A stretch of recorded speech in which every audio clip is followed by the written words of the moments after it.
Olá, bem-vindos ao canal Romances em Palavras. Aqui sempre terá histórias inspiradoras para o seu dia a dia. Hoje contarei a história de uma mãe e uma filha. Se você gostou desse canal, dê um like, se inscreva e ative o sininho para as próximas histórias emocionantes. Não deixe de interagir, dar sua opinião, me diga o que você faria no lugar dessa mãe. Vamos começar? Quando não pude mais dirigir, o cheiro de mofo e naftalina era um lembrete constante da passagem implacável do tempo. Dona Elza, com seus 70 e poucos anos e um corpo que já não respondia como antes, sentia o peso de cada dia em seus ossos. A casa, antes cheia de risadas e o burburinho de uma família grande, agora era um eco silencioso de memórias. As cortinas amareladas, os móveis empoeirados, tudo parecia conspirar para lembrá-la de sua solidão crescente. Mas o golpe mais duro veio há 3 meses, quando o médico, com um olhar pesaroso, tirou-lhe a chave do carro. Dona Elza, seus reflexos já não são os mesmos. É perigoso para a senhora e para os outros. Dirigir era mais do que um meio de transporte para Elza. Era sua última conexão com o mundo exterior, sua independência. Sem o carro, as idas ao supermercado viraram uma odisseia. As visitas à farmácia, um desafio. Os vizinhos sempre solícitos tinham suas próprias vidas, e Elza sentia-se um fardo a cada pedido de carona. A solidão, antes uma sombra, agora era uma presença sufocante. Foi então que a ideia, que vinha martelando em sua mente há semanas, ganhou força. Sua filha, Ana Lúcia, morava na capital a apenas algumas horas de distância. Ana Lúcia, sua única filha, a quem Elza dedicou a vida, abrindo mão de seus próprios sonhos para garantir que a menina tivesse tudo. Ana Lúcia, que agora vivia em um apartamento moderno, com uma vida agitada e um marido bem-sucedido. Elza hesitou. O orgulho, uma companheira antiga, sussurrava para ela não incomodar. Mas a necessidade mais forte que o orgulho gritou mais alto. É a minha filha, pensou. Ela vai entender. Ela vai me ajudar. Com o coração apertado e a voz embargada pela emoção, Elza discou o número. O telefone tocou algumas vezes antes de Ana Lúcia atender, a voz apressada, quase impaciente. Mãe, tudo bem? Estou no meio de uma reunião importante. Elza engoliu em seco. Minha filha, eu não consigo mais dirigir. As coisas aqui estão difíceis. Eu queria saber se eu poderia me mudar para mais perto de você. Talvez um apartamento pequeno por perto, para eu não ficar tão sozinha. Um silêncio pesado se seguiu. Elza podia quase ouvir o tic-tac do relógio na parede de sua sala. Cada segundo uma eternidade. A esperança, frágil como uma folha seca, tremia em seu peito. E então, o silêncio do outro lado da linha foi cortado por um suspiro impaciente de Ana Lúcia. Mãe, você sabe como minha vida é corrida aqui? O trabalho, o Miguel, as crianças, é uma loucura. Não tenho tempo nem para respirar. E você sabe que meu apartamento é pequeno, mal cabe a gente. Não teria como você vir para cá. Nem mesmo para um tempo. E alugar um apartamento por perto? Mãe, os aluguéis aqui são um absurdo. Você não teria condições de pagar. E eu não posso arcar com isso agora. Estamos com muitos gastos com a escola das crianças e a reforma da cozinha. As palavras de Ana Lúcia caíram sobre Elza como pedras, esmagando a pouca esperança que ainda restava. O coração de Elza apertou, uma dor aguda que ia além do físico. Ela sentiu as lágrimas brotarem, mas as segurou, com toda a força que lhe restava. Eu entendo, minha filha, não se preocupe. Eu vou me virar por aqui. A voz de Elza soou mais firme do que ela se sentia, um último resquício de orgulho. Tenho que ir agora. Tenho umas coisas para resolver. E antes que Ana Lúcia pudesse responder, Elza desligou o telefone, sentindo o peso do mundo em seus ombros. Os dias que se seguiram foram um borrão de desespero e solidão. Elsa tentou com todas as suas forças se adaptar à nova realidade. Pediu favores aos vizinhos, tentou usar o transporte público, mas cada tentativa era um lembrete doloroso de sua crescente dependência. As prateleiras da despensa começaram a ficar vazias e a geladeira, antes cheia, agora ecoava o vazio de sua vida. Ela se sentia um fardo, um estorvo, e a vergonha a impedia de pedir ajuda novamente.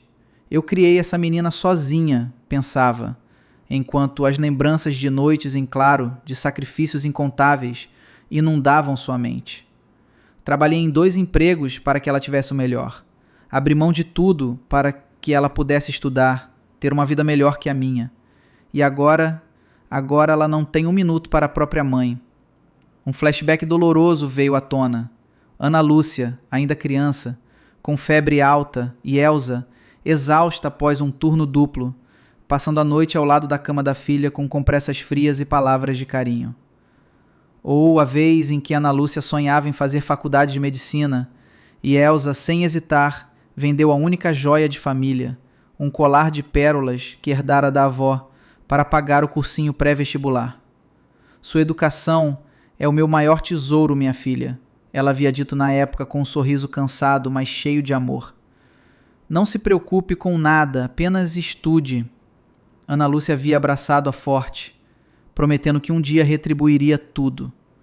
Promessas vazias, pensou Elsa, enquanto as lágrimas, antes contidas, finalmente rolavam por seu rosto enrugado, misturando-se ao amargor da decepção. Foi em um desses dias de desespero, enquanto Elsa tentava carregar sacolas pesadas do supermercado, que um carro parou ao seu lado.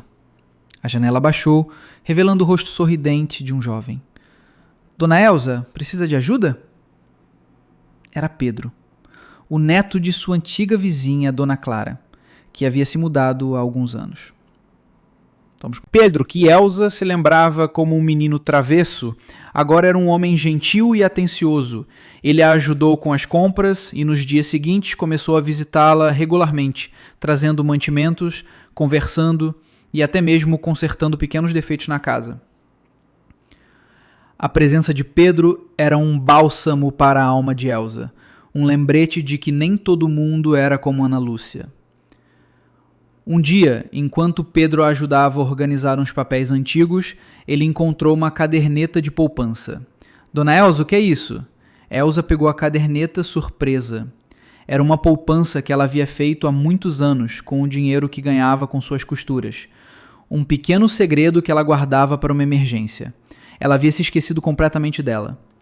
O valor não era exorbitante, mas era o suficiente para cobrir alguns meses de aluguel em um lugar modesto e talvez até para um pequeno investimento. Naquela noite, Elsa não conseguiu dormir. A conversa com Pedro, a descoberta da caderneta, tudo a fez refletir. Ela havia passado a vida toda se sacrificando pelos outros, especialmente por Ana Lúcia, e o que havia recebido em troca? Indiferença. Aquele dinheiro que ela havia guardado para uma emergência era a sua chance de recomeçar, de ter a independência que tanto ansiava. Ela não precisava implorar a ninguém. Ela não precisava ser um fardo. Ela podia se virar sozinha. Uma nova determinação acendeu em seu peito. Ela não seria mais a mãe sofredora e abandonada. Ela seria Elsa, a mulher que sempre se virou, que sempre lutou, e que agora, mais do que nunca, lutaria por si mesma. No dia seguinte, Elsa ligou para uma imobiliária. Ela não se mudaria para perto de Ana Lúcia. Ela se mudaria para uma pequena cidade litorânea, um lugar que ela sempre sonhou em conhecer, mas que nunca teve tempo ou dinheiro para visitar. Um lugar onde ela poderia recomeçar, longe das lembranças dolorosas e da filha ingrata. Ela venderia a casa, usaria o dinheiro da poupança e o que sobrasse da venda para se estabelecer. Era um plano ousado, mas pela primeira vez em muito tempo, Elsa sentiu uma ponta de esperança. Quando Ana Lúcia soube da decisão da mãe de vender a casa e se mudar para uma cidade litorânea, ela ficou furiosa. Como assim, mãe? Você vai vender a casa da família? E para onde você vai? Você está louca? Sua voz, antes apressada, agora era um misto de raiva e incredulidade. Ela não conseguia entender como a mãe, que sempre fora tão dependente e submissa, de repente tomava uma decisão tão drástica sem consultá-la. Elsa, no entanto, estava diferente. A voz de Ana Lúcia não a intimidava mais. Eu vou para onde eu quiser, minha filha. E a casa é minha. Eu a construí. A calma na voz de Elsa desarmou Ana Lúcia, que ficou em silêncio, sem saber o que dizer. Era a primeira vez que a mãe a confrontava de forma tão direta e decidida.